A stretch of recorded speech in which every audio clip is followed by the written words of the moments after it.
Welcome to the third episode of The First Experience, part 2 of talking with Chambers Fu from 8565 Technicbots. Nothing of what you're about to see here makes any sense unless you have seen part 1, which is linked in the description, so please go watch that if you haven't already. Last episode ended with Chambers talking about the solution to a defensive problem that he experienced at the World's competition back in April, but now the conversation is starting to shift to what he really took away from first, and shifting away from the technical side. This team, 8565 Technicbots, is really something special. They're not just building robots and competing at competitions, but they're also making real impacts in the world. In this video, you'll hear a small amount of the incredible amount of outreach they've done to their community. Our team, 18227 Area 52, interviewed this team not just to talk about technical things, but also how huge contributions to the community can be made by just middle schoolers and high schoolers. I hope you enjoyed the video. It's pretty incredible that the team that you've been on, and as well as you have contributed a lot to, has accomplished pretty much the most out of any FTC team for the last 3-4 years. So you're being part of this experience. What are you going to take away from this that you can apply anywhere you go in your life? Sure, I learned how to fix robots. Sure, I may have learned a little bit of how to CAD with jointing FTC parts. But if there's something where you could go to a job, anything, it's still going to help you, what would it be? Definitely teamwork, because you work as a team to build a robot. Being on a robotics team, it's basically like running a business, right? You need get funding, all that stuff. So I'd say that is what I'm going to be taking away with me, alongside just learning how to present, because each competition you have to present to judges and get interviewed by them. So just talking to people and how to present what you've done as well as you can, to make sure people know that, hey, look at a robot, this is what's cool about a robot, and just emphasize on a few key things that they will remember about you and your team. Yeah, sure. And I think you've done pretty well at that, considering the amount of awards you guys have won. Yeah. Or at least in the later years. So come COVID, you can fix anything that you want to. How did that really translate once the pandemic started? Okay, so during the pandemic, our team, harnessed all of our 3D printers to start printing PPE, or personal protective equipment, for healthcare workers, because that was on short supply at the time. At the start of the pandemic, nurses couldn't get their face masks, face shields, all that stuff, because everyone was super worried. No one knew what was going on. So we used our 3D printers to actually start 3D printing these things, and we're running them for 8 to 10 hours a day. So that's a huge load on the printers. Most printers don't do that. Most of the time it's 8 to 10 hours occasionally if it was a big print, but it was 24/7. Well, not really 24/7. We couldn't print, we were sleepy. Still, we were running them for pretty much the entire time we were away, to keep on printing ear guards and face shields. So that places a lot of stress on the printers, right? And they just kept on breaking down. So I had to, go in and learn how to fix it, look at how the 3D printer worked and stuff. Before that, I didn't have too much experience with 3D printers. I would just send my 3D designs off to Max, and then he would just print them for me. So that was about the time when I actually started getting into 3D printing, because I had a 3D printer at my house that I was managing, and they gave me the original printer bot. And that one was also the one that broke down the most. So I basically learned how to repair a 3D printer on that printer. They actually gave it to me. Wow! Yeah, they gave it to me broken, and I had to go in and find, this MOSFET over here was shorted, so I had to replace that to get the heated bed to work. And from there, most 3D printers are fairly similar in design. So from there, I could go to Max's 3D printer or John's 3D printer, and see what was wrong with it when something stopped working, and solder a few things here and there and fix it. And so was this just with y'all's team, or were there multiple teams? No, there were multiple teams. So it started off with just our team, and then we were able to expand into the community, reach out to different teams, and say, hey, can we use your 3D printers for printing PPE for our nurses and stuff. And then we even had a few teams donate the broken printers to us. The printer I got was donated from a different team that didn't want it anymore because of yeah. So the team, our team was able to reach out to the community that way, and get everyone together to contributed to this group effort, basically. Okay.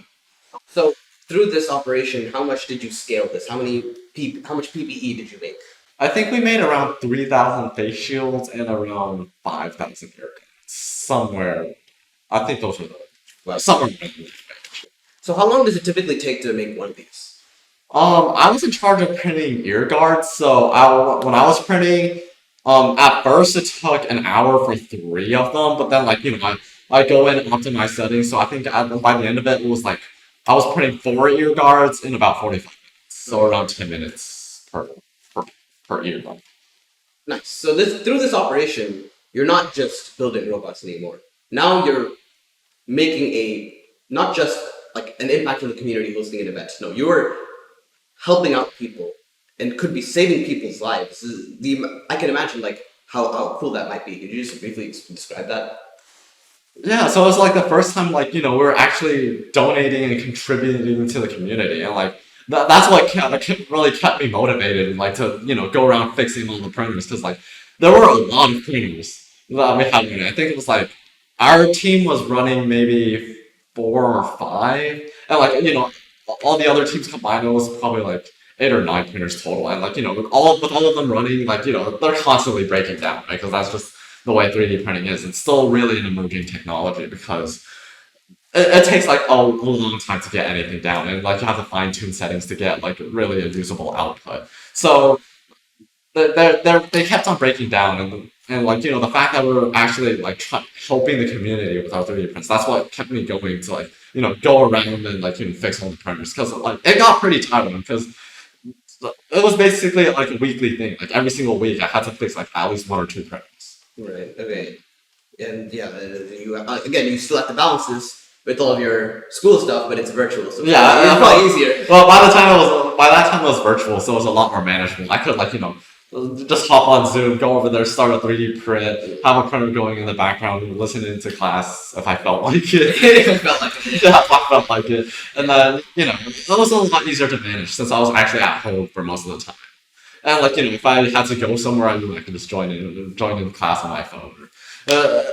Virtual school made that part a little bit easier. Yeah. So throughout FTC, were there any big regrets that you have? Like, oh, I should have done this, or not just designing the robot wise, but overall, I should have done this, but I wasn't able to. Were there anything like that?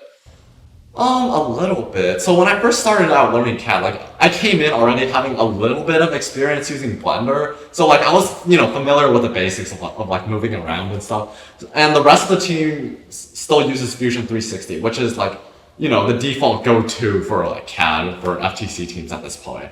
And Blender, it was designed for 3D animation, not CAD. But I basically, with a few add-ons here and there, basically turned it into CAD software.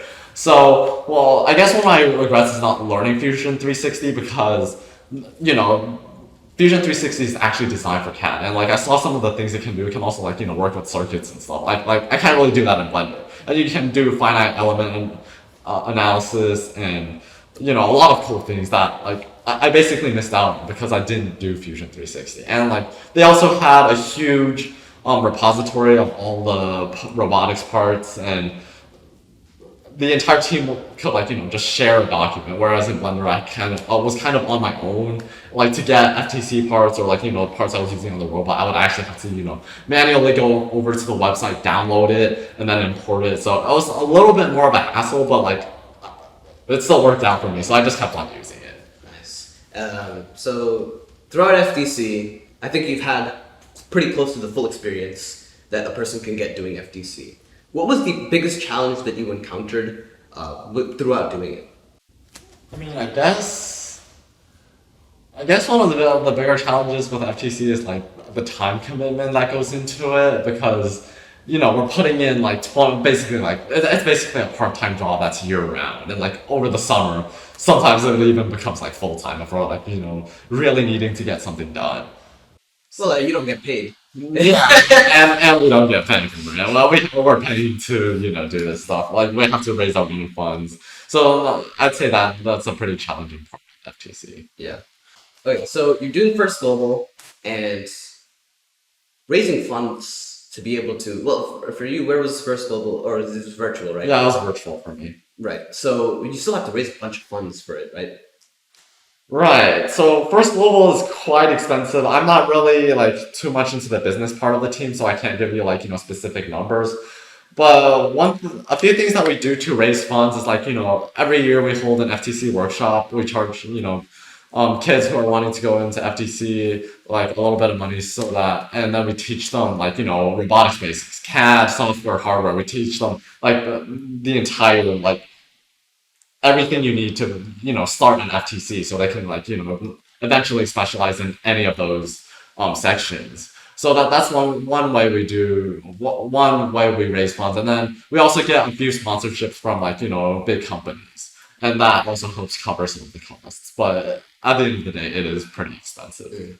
And then in the end of the day, you're still going to have to cover some of those costs. Yeah, yeah, some of those costs, but our own fundraising alongside corporate sponsorships does help like alleviate some of that.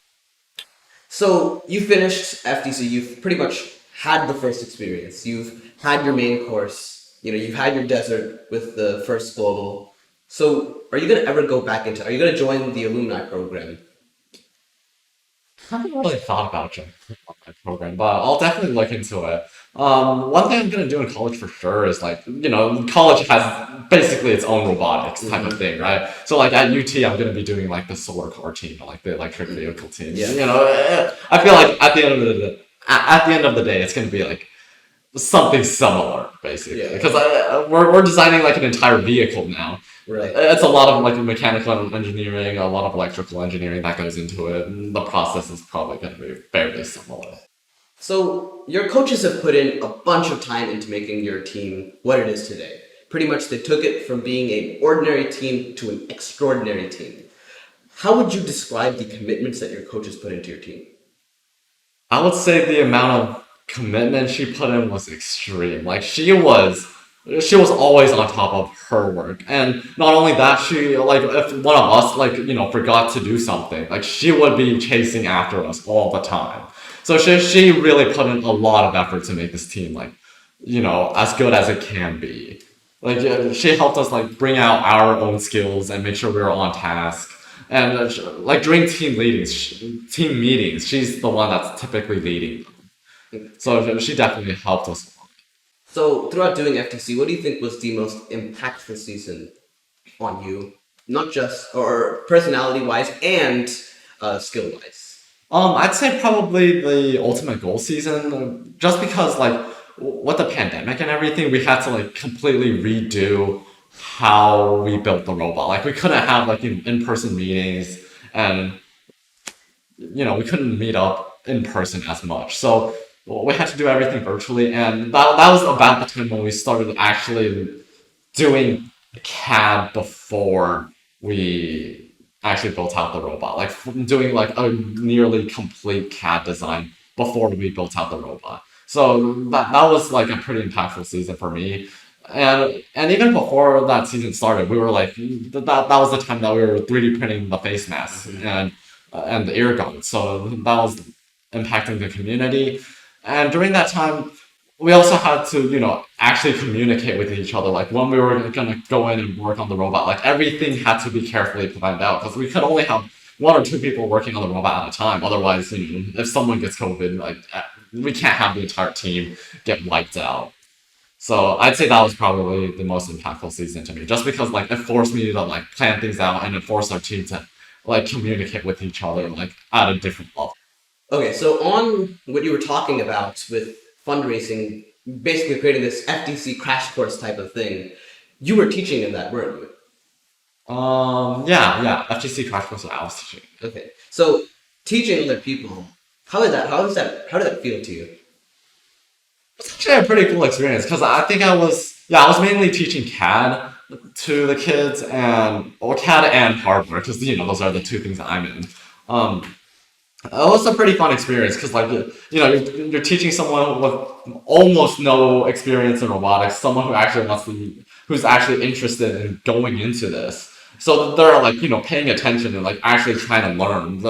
It's not like teaching a little kid like math or something. They're like running around and that stuff. No, that doesn't happen at our FTC workshops because all the kids are like actually engaged and wanting to learn. So I'd say that was a pretty cool experience. Yeah, for sure. And I think that what you've done as well for your team probably helped out the people that are sort of getting into FTC because, well, when you joined FTC, you were new. You Yeah, were new to yeah, Tech. yeah. So there's other people that joined that were also new. So how would you mentored them, right? Like kind of got them into FTC, made them interested in that, right? Yeah. Okay, so can you describe that? Okay. Oh wait, another thing. Okay, so like another thing we did was mentoring kids at BGC. So like these kids normally won't have access to robotics at all because they're from like a lower income area. So typically they wouldn't be doing robotics at all. But like we're able to bring them like our parts, our supplies, and then like just have an afternoon with them where they could just build out a robot and like learn to program it. Even if it was like super simple, like things start small. I started out learning electronics by just building a flashlight in school, really. So like that we're just hoping that to create a small spark with them that they'll take on to like college and beyond. Because if they do end up going to college for like a STEM degree, then like obviously they would be much better off. So we're just hoping to make sure that they know, hey, STEM exists, and like this might be something that I'm interested. You know? So you again helped out the community a lot that way. And as far as outreach goes, not just oh, I'm gonna go host an event here for people to know. You're actually like making people come in, want to be a part of your or at least hardware, and causing them to really like you really give that the spark, and then they can do everything themselves, right? Yeah, that's our hope. Like for BGC, like we're paying money for to like send them equipment to use. Like sometimes they don't have like headphones or like some kind of computer equipment. Like we'll actually buy it for them just to make sure that to like get our message across that like STEM might be something you're interested in, like, and you should really try it out. And like, we obviously also go there and host like, hands-on like type of building activities.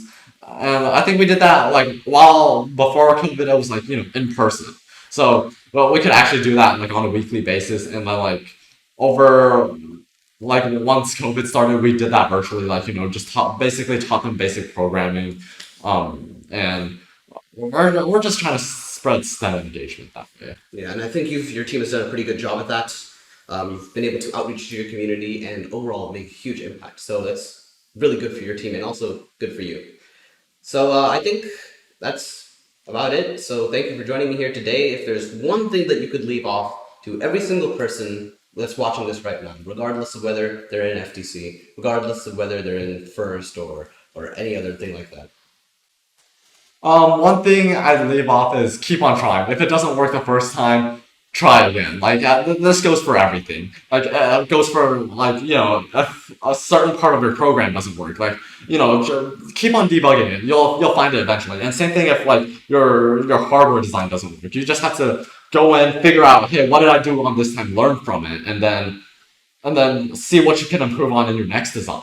And if you didn't win an award at some competition, that's like a valuable lesson. Like, hey, you can always go back and see what did I do wrong, and learn from those mistakes and make sure you don't repeat them and that's how you learn the fastest. Mm. So thank you for joining me here today. It's really nice having you. Thanks for having me. Yeah. Bye.